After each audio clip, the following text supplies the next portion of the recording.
This is episode 93 of the Equestrian Author Spotlight podcast. I'm Carly Kade, and today I'm speaking with S.J. Garland.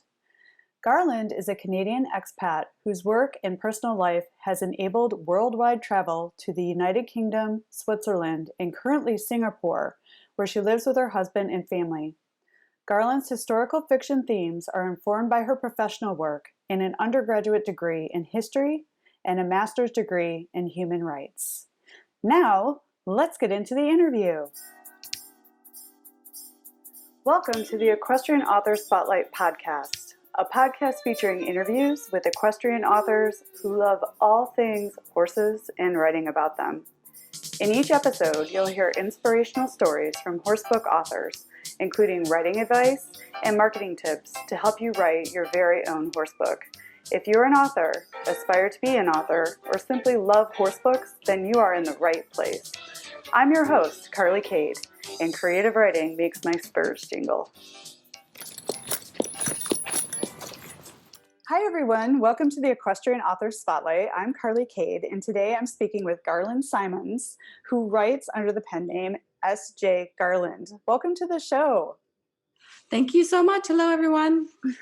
And Garland is coming to us from Singapore. She is way abroad talking to me early in the morning, but I'm interrupting her writing time. But she's actually coming to us from Singapore, and she and her family have been there through the whole COVID pandemic. And we're going to talk about her books. And well, this is this is the beauty of technology. At least we can be doing this, right? Absolutely. Yeah. It's good to, meet some fresh faces. Absolutely. And that's my favorite thing in the world, talking to authors who love horses and writing about them, which Garland has done here. So, for those who listen to the show, how I always like to start things off is to get a little insight into how horses have touched fellow authors' lives. So, Garland, how have horses touched your life? They have sort of been a part of my life from a very early age. I think that if you live rurally in Canada, somebody always has a horse or you own a horse as well. These days, I don't own a horse, unfortunately. In Singapore, that's a bit out of my price range. However, normally when I go home to Canada, we ride the horses down at a farm just down from my parents' house. And that's where they board their animals. And I normally go back at least once a year kind of thing. So obviously because of the Singapore pandemic, I haven't been on a horse for about 2 years.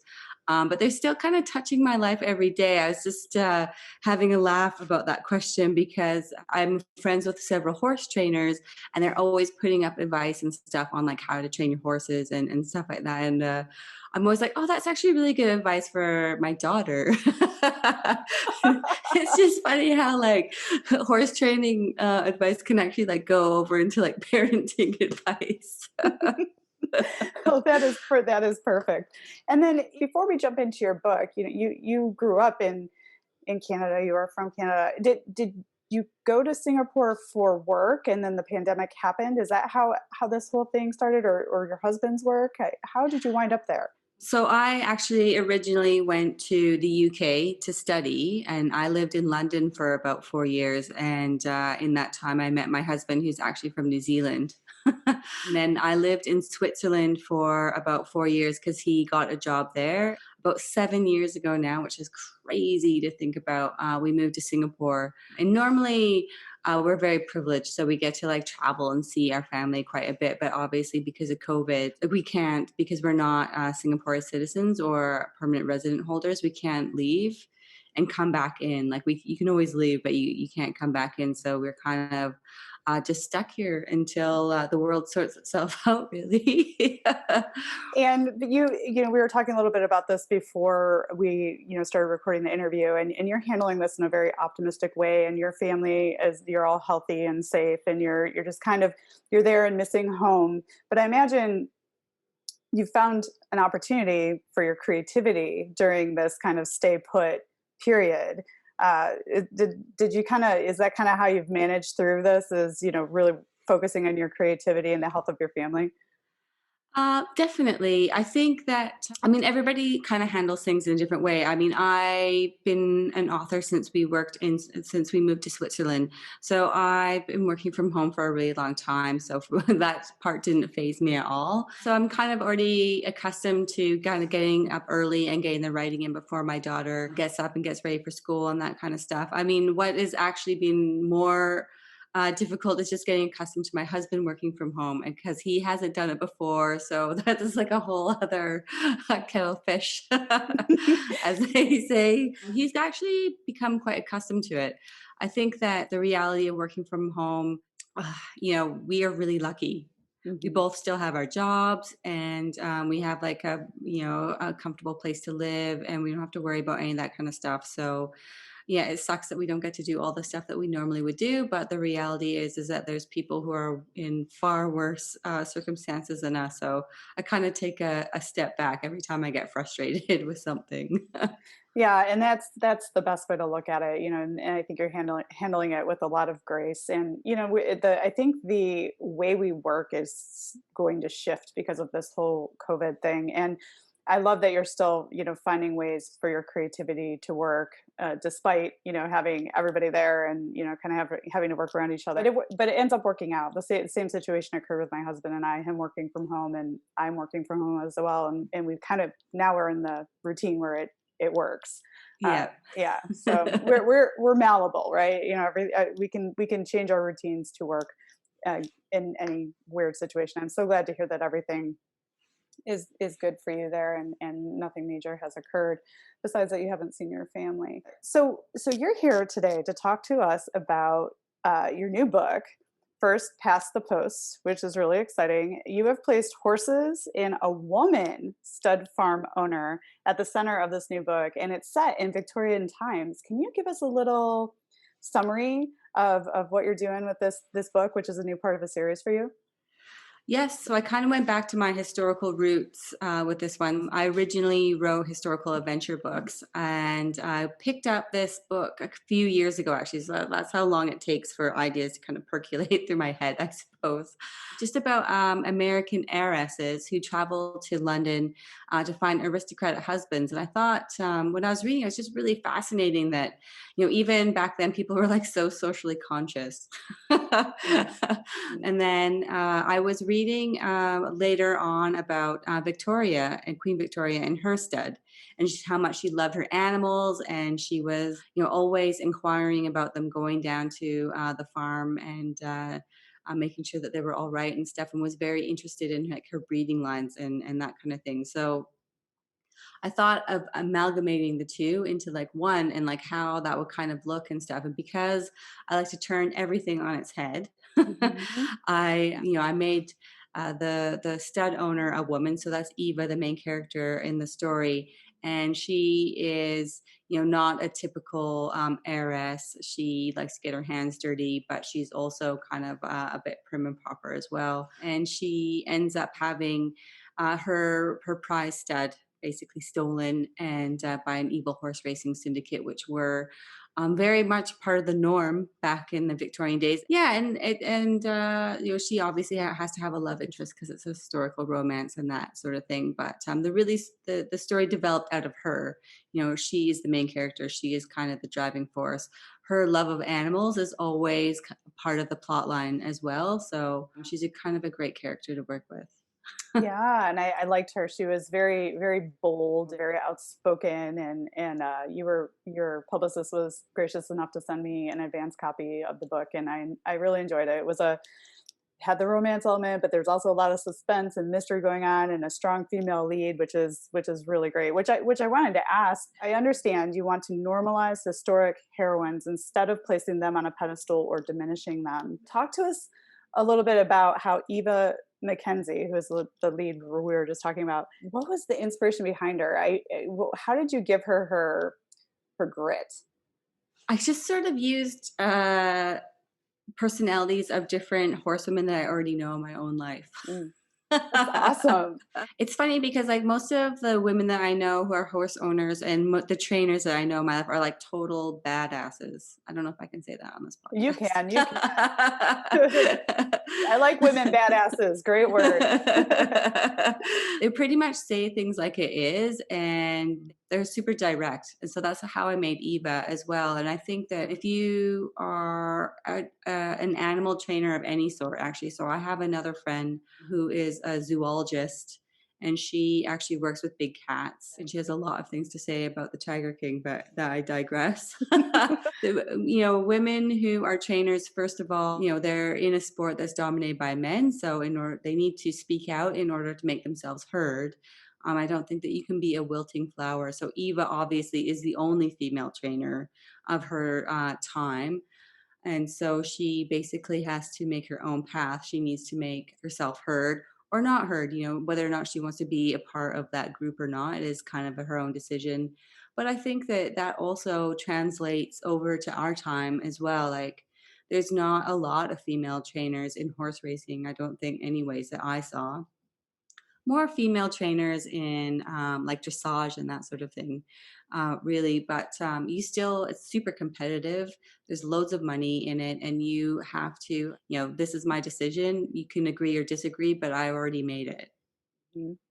So that's kind of how I made Eva. Yeah, yeah, I really got that from her, and and she's very bold and very straightforward, and but also a lady, which I really appreciated. But she knows her horses, and I loved how you made her always think of the horses first before she thought of anything else. And I think that is so right on about women horse owners, or horse owners in general. Like, the horse always does have to come first. So that was spot on. Now, Eva in this book is on a mission to rescue her beloved horse, Storm Dancer, Mhm. from the clutches, as you said, of an abusive crime syndicate that steals thoroughbreds and uses them for illegal race gambling. I mean, whoa, that's like a big pile there. How did you mentioned you read a couple books which inspired the story, but like, how did you research the times and the topic? Because I think a woman stud farm owner in that time is pretty much an anomaly, right? So like, Mhm. how did you understand that world so you could tell this story? I read a lot of, and I do with most of my historical books. I read a lot of biographies and autobiographies. So there were actually quite a few really great American male trainers at that time. Most of them obviously were super rich. Let's face it. Yeah. But there are so the train. There's a train incident partway through the book, and that's actually inspired on a true life event that happened in the States. An American trainer, horse owner, was actually traveling with his prize horses to a meet in the States, and the train was to my understanding, the train was sabotaged basically so that he wouldn't make the meet and win those races. So all these, we like to think of like the mafia and gangs and stuff like that as like something that's like very like the Godfather, or like 21st 20th century kind of thing. But actually all of that stuff was happening then as well. In fact, recently I just watched the first rewatched the first season of the Peaky Blinders, because their whole thing is about horse race betting. They have this one horse and it's going to win, and somebody sabotages their horse. The that I mean, it was big money back then. Obviously, that is the only thing that's racing. There's no motor cars or anything like that. So it's it's kind of all over the place, but you have to look for it. Hmm. That's really interesting. I love how you said you read biographies. It's sort of how like facts can kind of inspire fiction. Just in embedding yourself sort of in that time, in that world, through reading other books, and then watching shows, and the story kind of comes to life. And I really get that. Yeah, it was all about money. I mean, the people that you're writing about it was either dukes and lords, and it was very wealthy, and you created a very vivid world of that time. And then I think female strength is an obvious message inside your book, but is there a message or a theme that you hope readers take away after they've finished First Past the Post? I would hope that they get an understanding that things like animal welfare and ideas about like feminism, they didn't just start in the 1950s and 60s. Like it is a discussion that's been happening for ever. Nothing kind of happens in a vacuum, and like all of the progress that we've made today has been made by people basically like speaking their truth and doing their thing and just kind of like following their path. Nobody lives in a vacuum. There's always kind of things going on. Like women didn't just accept the fact that they were second class citizens. They did things in order to, be themselves and to try and make it so that the next generation were not second class citizens. People who are animal lovers, they didn't just walk by animal cruelty. They stopped and they did something about it, or they talked about it, and all of those things are important to understand so that we continue to talk about them as well. And we continue to kind of, you may not agree with everything that comes out, but you're allowed to have your own opinion. You're allowed to, have these big discussions. I mean, obviously right now, the big thing everybody is talking about, in my circles anyways, is the Netflix documentary that just came out on the oceans, the fisheries and all that kind of stuff. And people are like, oh, well, what are we supposed to do? Not eat fish again? And you think, well, maybe you just need to make a few changes. Or, farmers, how much, their perception of like how animals are treated and are treated now, racing, how animals were just put down basically if they were not performing, and how people have started a whole movement to rescue those animals from the race course and like adopt them, and how they are beautiful, amazing animals just because they don't win big races, right? Mm-hmm. Like somebody saw that there was a problem, and so they did something grassroots about it, right? Mm-hmm. And I love that you're talking about this, because you have a master's degree in human rights, which is, you are the right person to be talking about this. Can you, since we're on this topic, can you talk a little bit about some of the work that you've done and how those efforts inform your books, which you just touched on there? Where do you see the greatest need? How can others help, even if it's in a small way? So for myself, yes, I do have a master's in human rights. Unfortunately, I haven't really used it for much, as sometimes happens when you end up going to school. My big thing is, we moved to Switzerland, and and we lived in this small German town, and it was. Unless you spoke German, which I have learned is not an easy language just to pick up at the drop of the hat. You were not going to get anywhere, and nobody was going to talk to you about human rights, which is why I started writing, actually. But what I kind of learned out of my master's, and sort of what I've learned, because I friends with all the people that I did do masters with, and went on to do amazing, beautiful things in the world. Start at the grassroots. You see, if you're a horse owner and you see somebody else struggling, then ask to help out, that kind of thing. Like or ask to help out at animal shelters. Whatever your passion is, I think that is definitely where you kind of want to start. I mean, for myself, I worked with homeless people for a long time when I was living in London, and still to this day, like if I see somebody on the street, I'll sit down and have a chat. I don't necessarily like offer money or food or anything like that, but sometimes just sitting down and acknowledging, like, hey, like, looks like you've had a pretty tough time. Do you want to talk about it? Sometimes they do, sometimes they don't. But I mean, to me, that's grassroots, right? Like that's something that I did in that day that,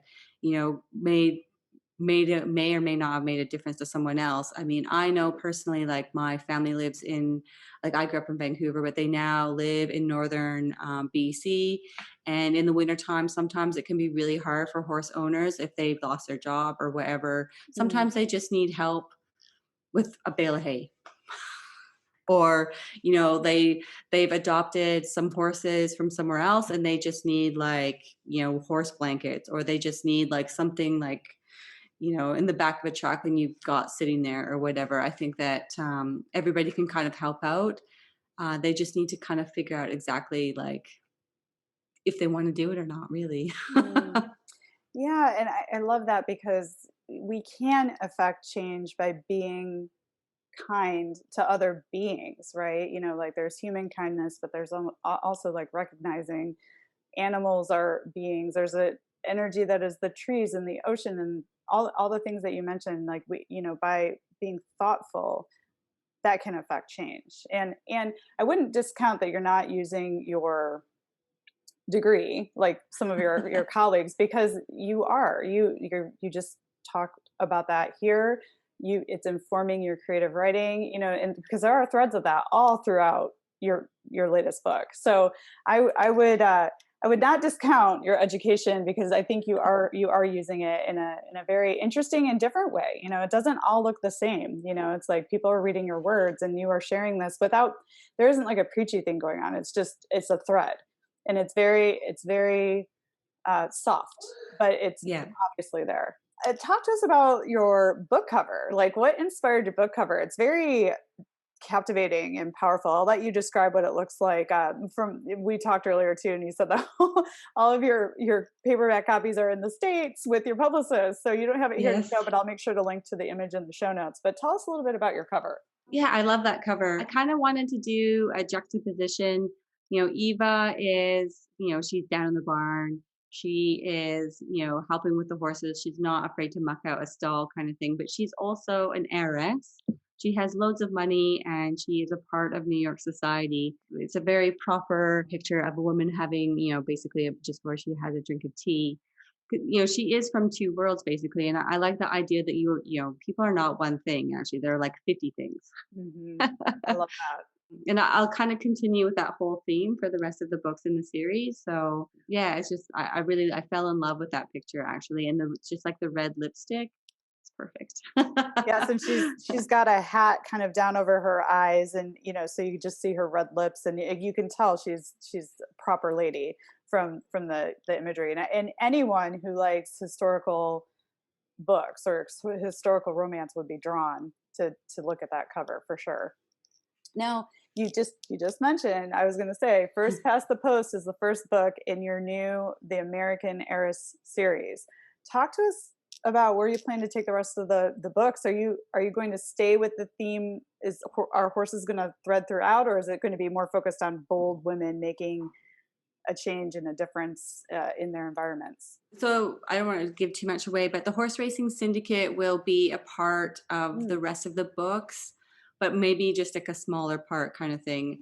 I'm kind of looking at maybe like five or six more books, and looking at them very much in a kind of like a Sherlock Holmes sort of like big kind of tentacles kind of coming down, and there's lots of kind of like interests but everything will kind of fit together in the end, if that makes that makes total sense. That's actually, I'm not going to give anything away either, but that's sort of what I felt like what you were going to do at the end of the book. Like there are more stories to be told that this first book alludes to, and then you're going to dive into some other backgrounds and other characters. So that's awesome. 5 or 6, that's a big series. That's exciting. Yeah. I don't like to do anything small. For some reason, like the thought of only writing one book is really sad to me. Actually, it's an incredible strategy for an author, because people do like series. There's research out there that says so. People like to binge read, sort of like they're binging TV programs these days on like Netflix. It's like people clamor for the next book in the series, and that's a key to building a backlist that then makes you more income as an author. So I mean, I like to read series too. Like that is my thing. Like all my favorite historical romance books all have like the other characters pop up in them. Mm-hmm. I personally love that. So and I love that you mentioned that too. So you're writing in a genre that you yourself love to read. So you write in the genre that you like to read too, which is Yeah, I write in several genres at the moment, but like I don't think that you can write in a genre that you don't like to read. Mm-hmm. That would just be weird, right? Like that would be totally weird. That's like when people, when people pick up a copy of a book or something, and they're like, well, I never, and in their review, they're like, I don't even read romance. And So why would you read it if that's not what you like to read? Because you're probably not going Exactly. to like it. So that I always find that kind of strange. And you have written other books in other genres. Do you want to tell us a little bit about the other things that you've written and some of the other genres you touch? So I first started out in historical adventure. So I have a couple series in historical adventure. One of them is set here in Singapore. And then I kind of went on a big contemporary arc. So I have like a whole bunch of contemporary books. And then I was publishing like maybe two or three of those a year. And then I just kind of got to the point where I was like, you know what, I don't want to write about it anymore. I need a break. And Mhm. I wrote First Past the Post, and then I wrote another book that I'm kind of just sitting on. I haven't decided what I'm going to do with it yet, as happens. The muse needs to ruminate a little, and that's Exactly. super normal. And I love that you mentioned that too, because you don't have to stay in a vein either. You can explore other genres, and when you're feeling stale or stuck, you can pivot and work on something else that refreshes and re-energizes that creativity. So I think that's really great. Now, what how have you decided how do you look at publishing? Are you an indie author, or have you gone the traditional route? Like how are you getting your books published and out in the world? I do have one contemporary romance that's traditionally published, but most of my books are all indie publishing. I mean, it's just really luck of the draw, really. Like when you kind of start writing books and publishing, so I've been publishing for ages now. I try to send them out to like a few agents and kind of see what happens with it. The reality is that I don't necessarily write to the market. I write for like what I want to read. So like maybe you hit on like something that the agent is in the market is looking for at that time, or maybe you don't. I mean, that's the reality. I follow loads of indie author groups, and people, it's the same thing. Like you just have to, if you want to be traditionally published, there's nothing saying that you can't. Just got to lots of times face a lot of rejection and just Mhm. kind of don't take it personally and kind of like keep going and keep trying and keep trying and keep trying. I think for myself, I know a lot of people that are traditionally published, but then they just kind of, their books didn't necessarily sell any better than when you do the work yourself or as an indie author as well. So I think that there's lots of different elements. It totally depends on what your personality is. I mean, the reality is that I think that if you ask any author, if a publisher came up to you and was like, "Hey, I'm going to offer you like X amount of dollars to take your book," you'd say, "Yeah, that would be amazing. Thank you." But that is like a unicorn. It is, yes. So, if you want to just be I'm an author. I'm a writer. I think it depends. Everybody has, every author or writer has their measuring stick of when they decide that they are a writer or not. Like to me, if you like sat down this morning and you got 1,000 words out, to me, you're a writer. Like, it doesn't necessarily mean that you've published anything or not, but like, hey, you sat down and you did it. That is awesome. Let's Mhm. see if you can do it tomorrow. I mean, like, I'm always like super encouraging, like, come on, you can do it. Cause you know how hard it is, right? Oh, yes, it is hard, and, people may think 1,000 words isn't a lot, but it is, and I love that you said if you sit down every morning and you write the 1,000 words, you are a writer, and if you do it again tomorrow and again tomorrow. Yeah, and we how lucky are we that we now are in a time where we can take control and publish the books we want and not have to write what is trending or what somebody else wants you to write or like a certain way. It's like we can write what we want to write now, and people are buying independently published books, which is Yeah. incredible. And many independent authors are doing even better than traditional authors. So, and I love that there's this whole tribe of us that are getting together and supporting each other, in the equestrian world, but elsewhere. There's so much information out there. Sometimes it can be overwhelming, but I like that you took the power and you decided, hey, I'm going to do this. And you're doing it well. I mean, you have a professional cover designer, you are working with a publicist, which is how we found each other, so, and you're sending out advanced reader copies. Like you're doing all this stuff that would be happening anyway if you were with a traditional publisher, and we make a little bit more money and we can do intellectual property, which is awesome. Yeah, I mean, honestly, like if somebody were to say like, "Hey, historical romance is trending right now will definitely buy your book. I would be like, oh, right. Okay. Well, let's see what the terms and conditions are on that. Like, Mhm. because I normally have full control. But the reality is that, yeah, I feel like I'm like an outlier. Like I'm like way like ahead of everyone else. I don't like to think of as behind. I like to give it way ahead.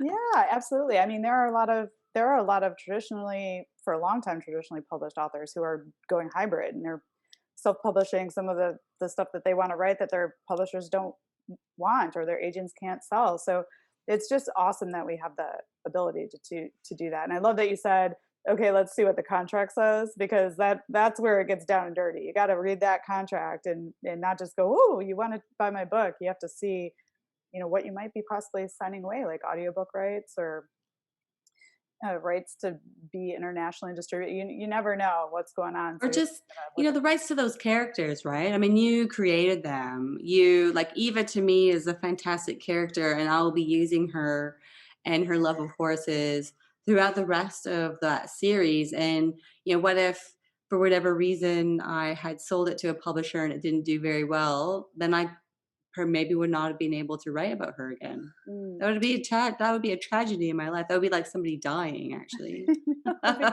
Because we live with these characters for so long and they grow in our minds, and we're thinking of them always. And yeah, I 100% know what you're talking about. And I'm thinking about my fifth book, and I'm thinking, what happens when I'm not having a relationship with all these characters and I'm onto like a new book series? That's going to be very strange, because I've been living with that. Like, my first book published in 2015, and Very well done. it's a long time. It's like, where are they going to go? Are they going to still be with me? They talk to me.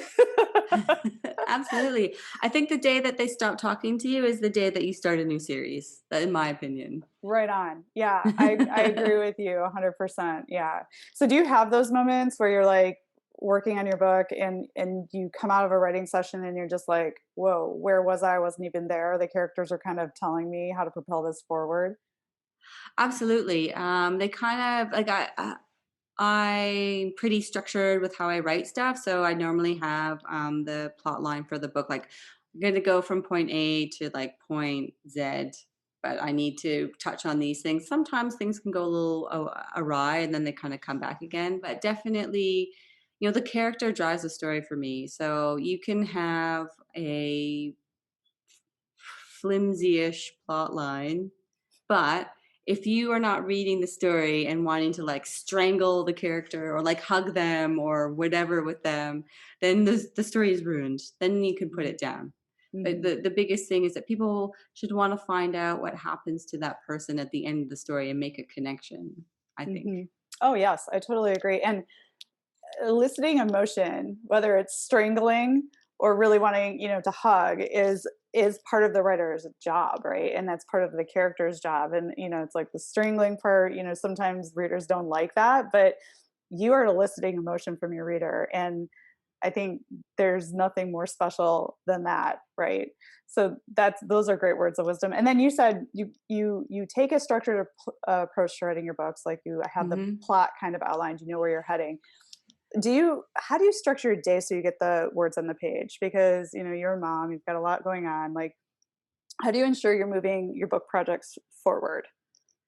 So I'm up at 5 a.m.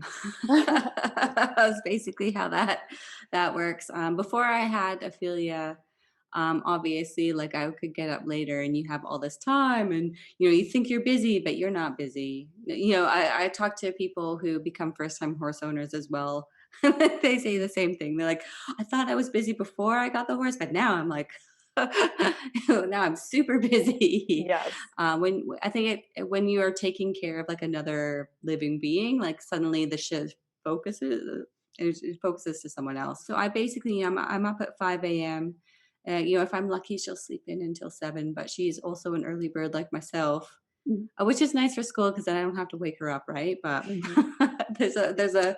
there's good and bad to all, I suppose. I try to when I'm really writing. So at the moment, I'm writing like a urban realism, like a magic realism type of story set here in Singapore, which is like a bit off piece for myself, but I got inspired by something. I'm trying to get that book out because somebody really wants to see it. So I'm up at 5 a.m. I try to write 4,000 words a day. Mm.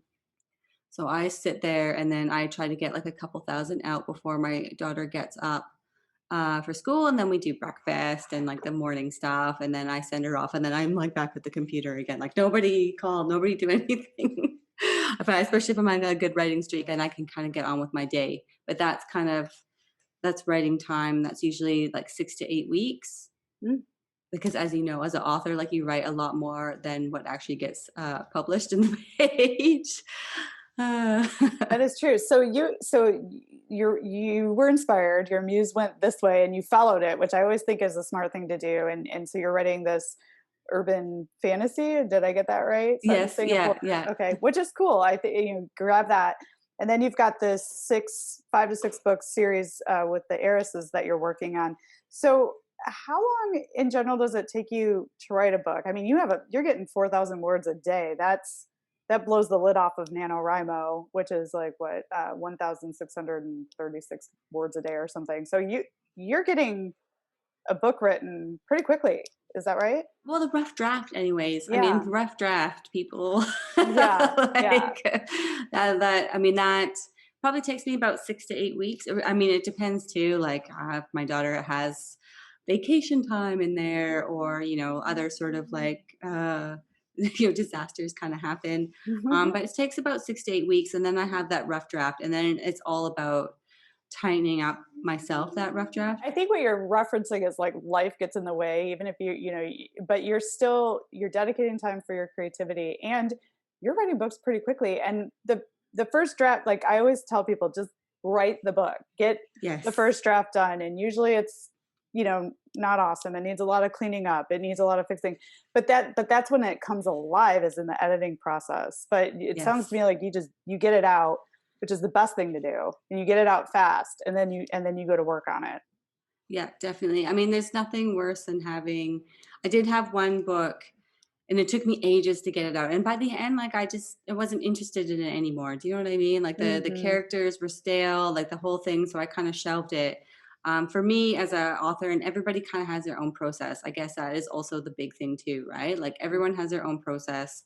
Everybody has what time they can dedicate to it. I mean, I'm fairly lucky. As soon as my daughter goes to school, then I can get back to work and stuff. But I mean, people have lives, people have like real jobs, like all sorts of stuff that they need to do. But for me, it's really important, as you said, get the rough draft out, and then I can start tweaking things, and then I can fix it up so that, my editor can, slice it apart into a million pieces.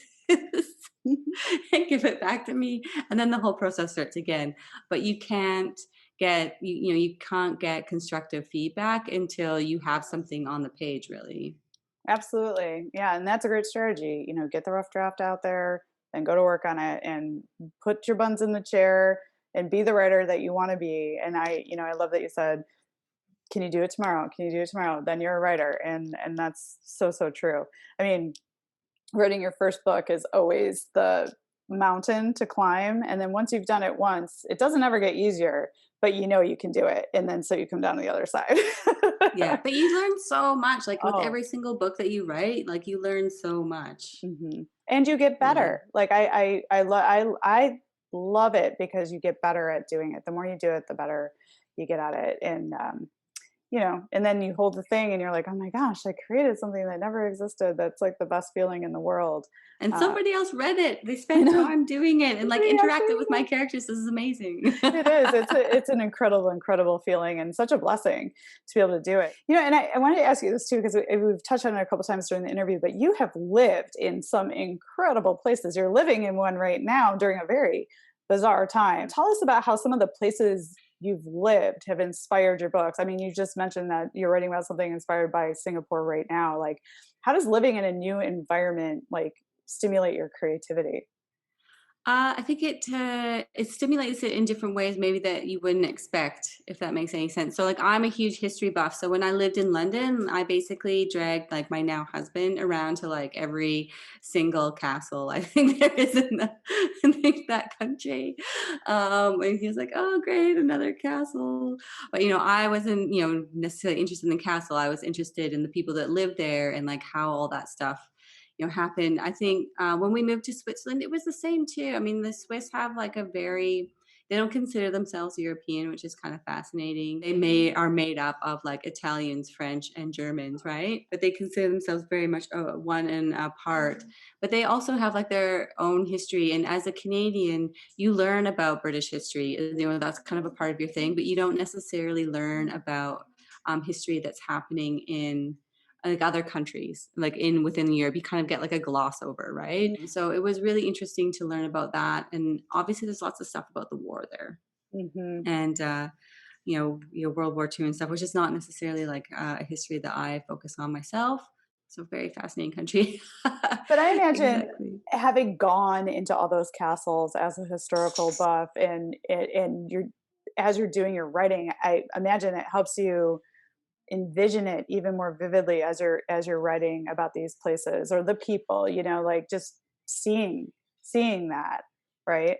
Yeah, I think for me, because like I said before, I like to read a lot of biographies and autobiographies of the time. So, like the best thing about reading that sort of stuff is that they pick up on things that you wouldn't normally have thought about, and then when you visit those places, you can be like, ah, yeah, like I totally get it. So when I was reading I've read a lot of Queen Victoria's, like her diaries, Mm, and she talks about like today the weather was whatever, so we couldn't do this, or today such and such a horse was born, so I went down and saw it and stuff.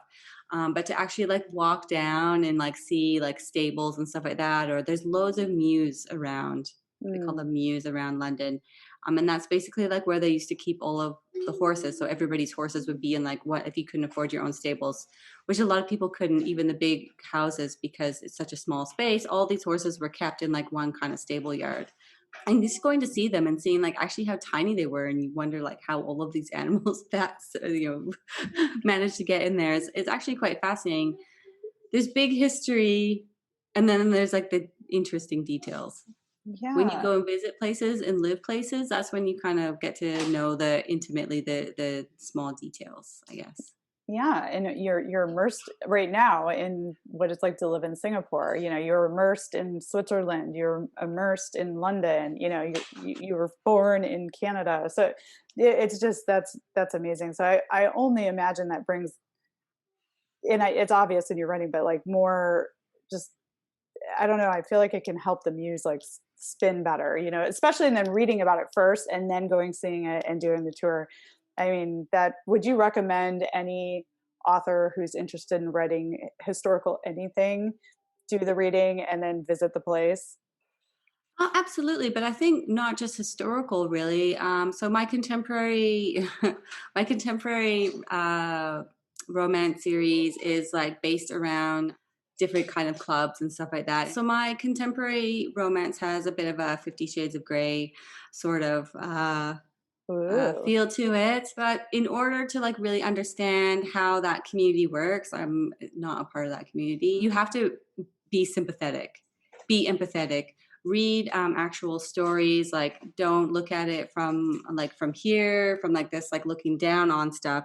You've kind of got to understand why people choose different lifestyles. And I think that that's really important for everything, really. If you can look at another person and be like, how is it that I could be in that same position, or how is it that all of these choices have like affected other people? I think that you will become a much more sympathetic writer, and therefore your characters become so much more realistic. I think that's a big thing about where writers fail. Like, if you understand where your character is coming from, how they get their shelter, how they get their food, how they get their water, then you will understand how they are interacting with other people in the book. Hmm.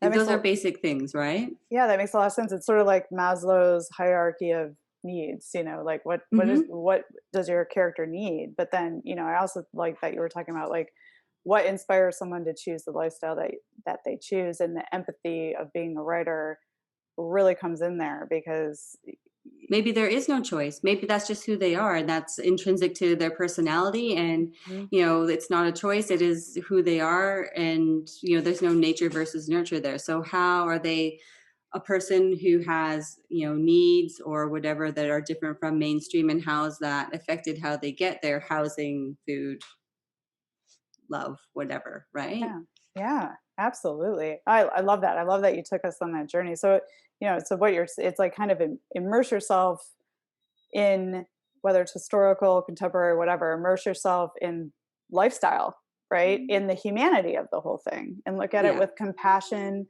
sympathy, and empathy. Ah, I love that. That's wonderful advice for other authors.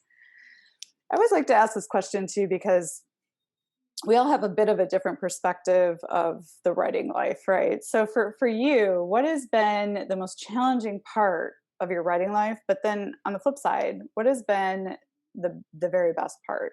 I think that my most challenging thing is what all authors, you just, as you said before, get your buns in the seat. I like that, buns. I haven't heard that in a really long time. I need to get back to Canada.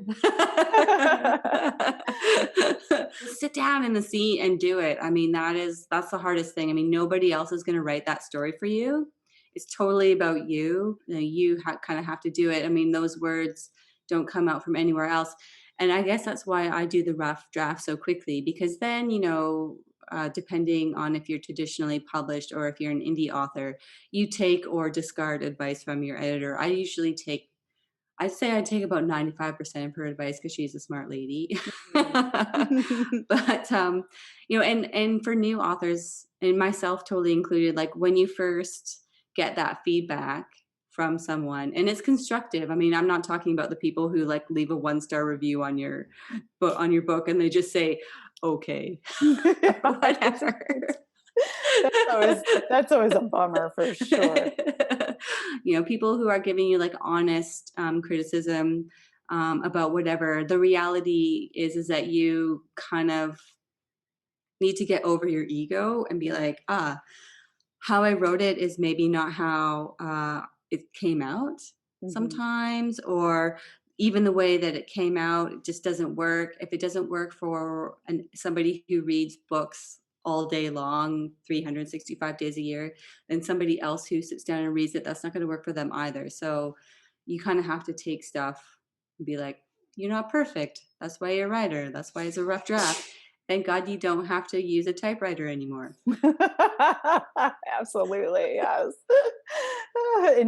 In mail, you know, a manuscript this big, you know, snail mail over there, Ugh. and then mail it back, and then, you know, do all the things by hand. Yeah, we are fortunate that it's a little more zippy these days. But I love what you said about taking constructive feedback from trusted sources, your editor, you know, early readers, and understanding that, you know, in your head, what you were thought you were saying might not have landed, because you know, and I just was on another interview earlier, and it's like it takes a tribe, a team, a herd of people working together to get your words shaped up and the product created and out into the world. And take the trusted advice, but you don't have to take it all. Like you said, you take about 95%.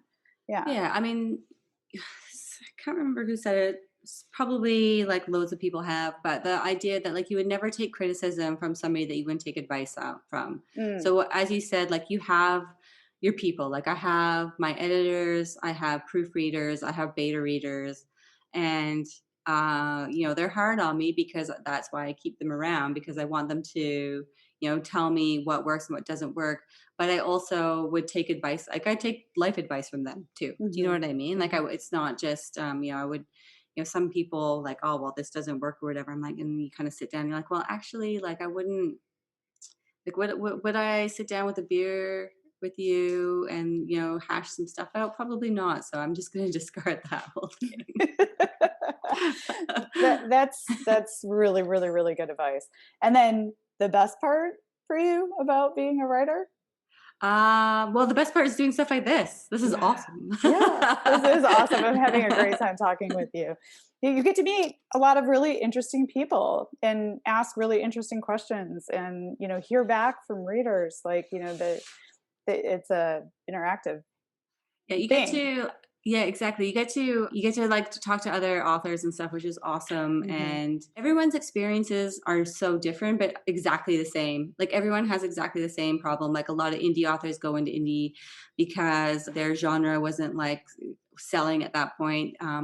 They didn't find the right agent for them. They just decided to kind of strike it out on their own. There is, I think, that kind of feeling of like a Wild West, Hmm. like, hey, things aren't working for me over here in New York, so I'm just gonna like head out west and see how that whole thing goes. And that's like a kind of a cool spirit, really, where everybody's kind of helping one another as well. But also, it's cool because I love it when somebody writes to me like on like Facebook or Instagram or whatever, and they send a message and they're just like, I read your book, and this really stuck with me. And I like it when it's something that didn't stick with me. Does that Mm. make any sense? Where I like, "Oh, like, I didn't really think of it that way," or like, "That's kinda cool." Like, I didn't envision that that would be a thing, but that's cool that it's a thing for you. Yeah, it totally is. I mean, and it's like this. Once you're done writing it and you put it out in the world, it is for our readers. It's for others to have experiences with. And I totally get what you're saying. I've had readers reach out to me about something that happened with a horse in the book, and they're like, "This actually happened to me and my friend. I was moved by this part," and I was like, "Oh, that it didn't. I didn't think of it that way." And it's really neat. I mean, but again, writing and creativity is subjective, right? We all have our Exactly. own interpretations of what we're watching, what we're reading, and what we take from it. It's like I might be inspired by one thing where another person is inspired by another, but the book as a whole is something that people use to be inspired or get lost or lose themselves or have an epiphany. And it's really neat that we get to do that. Yes, absolutely. It's such a privilege, Hmm. really. It Very is. lucky. Though we Yeah. can't write anything depressing. No. No.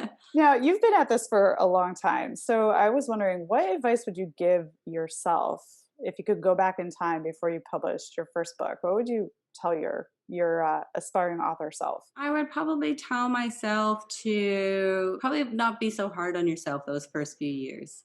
Mm, That being an author is not about like what you think your expectations are, but just like I said before, like sitting down and doing it every single day and getting your words out. Or like even if you sat in front of the computer and no words came that day, I mean, at least you sat down in front of the computer and tried.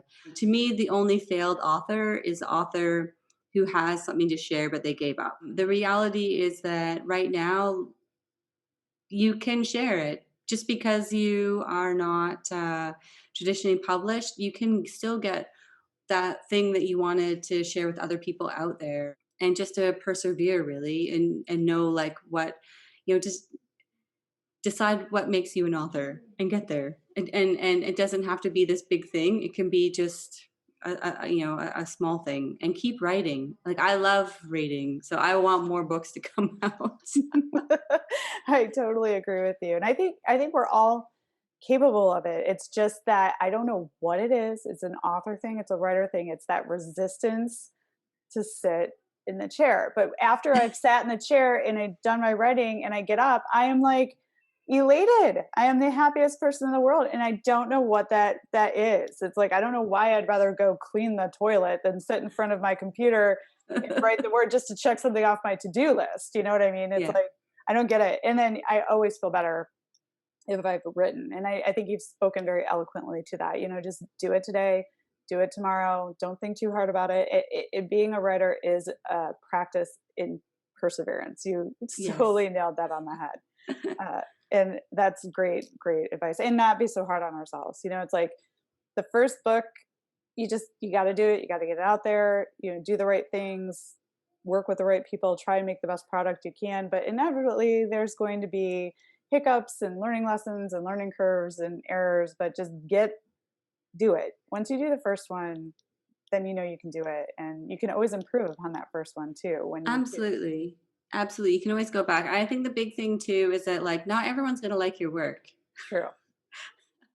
but those are not the people for you. You know, like sometimes you go on a date and you're like, this is not the person for me.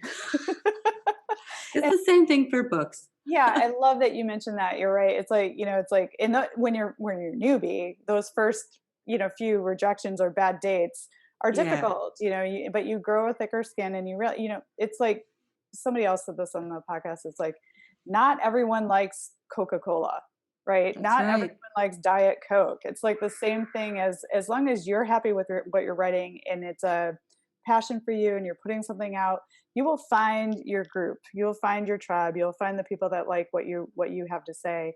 And just and it's funny too, don't we always focus on just like the one rather than the all of them that are saying I love your work, I love your work, and then there's just this one over here that's like chirping Yeah. like I think why. that's a human thing too, you know, like what keeps you up at 3 a.m.? Not like an amazing experience that you had. It's always like some sort of awful thing that happened to you in high school, like 40 years ago. Like what? Oh, you are so, so, so right. Yeah, it is. So you're not alone. We're all going through it together, and I love that you brought that up. I was wondering, is there anything one of your readers would be surprised to learn about you? I mean, you've lived all over the place. I mean, you have a very robust background, but anything? You know what? Probably what people will be surprised to learn about me. My husband was super surprised when we first got together. I read loads of history and all sorts of different kind of biographies and books and stuff from all over the place. But I'm a huge Marvel fan. Really? Wow. Yes. So I'm like watching Loki right now. Like, oh God, like what? Only one comes out a week. That's amazing. So a Marvel fan. I mean, I'm sure some of that has got to inspire some of the work that you do too. I mean, it's just that's Yeah, maybe more of the magic realism stuff, but the magic realism that I'm doing right now is like super subtle, like not like kind of superheroes and stuff like that. But like I don't know why I like it. Like they've got such good dialogue in it and it's super witty and like I mean, I don't know, it's really cool. I don't know what draws me to it, but I love that whole That's thing. interesting. Always since you were younger, or it was this, like nobody influenced you into it, you just kind of fell into it? No, I just sort of fell into it really. Like I think it was when the first Robert Downey Jr. Iron Man came out and I was like it's good, it's witty, it's fun, it's fast paced. Like you don't there's always like some sort of like big message, right? Like Mm, if you're looking for it, you can always find like the big message, you know, like be kind to one another or whatever. I don't know, and I guess I respect the writers in it because it's such a massive huge universe and then they've got all these like really individualistic stories that all fit in really great. Like I just think to myself like could I create something that huge that works? I mean mm. it's massive. I mean as a writer yourself like that is a huge universe to work with. Oh yeah. I mean, I love how you just wrapped all that up and thought about it. I mean, it is a really interesting way to think about enjoying the Marvel universe because it all does meld together. Very cool. Now, okay, you're writing the book based in Singapore right now. Yes. Got a series coming of 5 to 6 books. Where are you heading? What's next? What are you thinking? Where are you going with everything? Yeah, that is that is totally up for debate. I think. So after I finish writing the Singapore book, I have a contemporary book that fits in with my contemporary series. That's called Never Reaching the End Hmm. because it felt like I was never going to reach the end of that book. No, I'm just joking. It can feel like that sometimes. You're not wrong. uh, because I am starting on all these new series and stuff like that, it kind of really opens myself up to stuff. I haven't decided if I'm going to end the contemporary romance series altogether Mhm. because it's actually at a really good place where I can just kind of leave it and then start other projects, or if I'm going to continue on with it. Like otherwise, I don't want to end up overstretched over too many books, if that kind of makes sense. Mhm. So yeah, we just kind of see what happens. I'm writing the Singapore one, so we'll see what happens with that. I have another magic realism book that could come out in December that's already kind of just sitting there waiting. You know, as an author, you probably have loads of stories and books and stuff, and books that are just sort of sitting on your hard drive, like, is it a good time to publish them or not, kind of thing. I wish I had something sitting on my hard drive. I've got a lot of starts and a lot of ideas and a long list of things I want to do and where to go. But yeah, like sitting there waiting on the hard drive. Woo, that's a good thing. That's a good thing. It is a good thing. It leaves you with some choice. It leaves people with choices. That's true. Leaves the author with choices. But definitely the American Heiress books will definitely come out, and then we'll see kind of how the Singaporean one turns out. But definitely could be a series because I love series. Series are smart, especially for us indie authors. Keep those readers wanting more. But it sounds to me like you've got a lot of opportunity, lots of possibilities, but you're staying pretty focused on what's ahead of you so you don't overwhelm, you know, and that's an important for authors to consider. It's like, it's just get this thing done, stay focused here, work towards release date, and don't get the overwhelm. Because if you think of, I'm going to write a series of 6 books, that can kind of blow your mind up. You just got to sit down, do your 1,000 words a day, drive it forward every day. What's the one thing you can do every day to move a project forward? And it sounds like you got your head wrapped around that really well. Garland, I have so enjoyed talking with you today. It has been a pleasure to have you on the show. Thank you for waking up early and speaking to me from Singapore. Would you let readers know where they can find out more information about you and where they can find your books?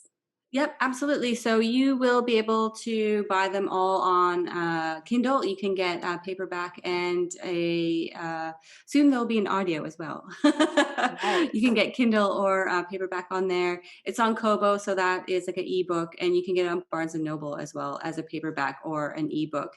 And also, if any of you are signed up to Book Sirens, you can get yourself an ARC over there.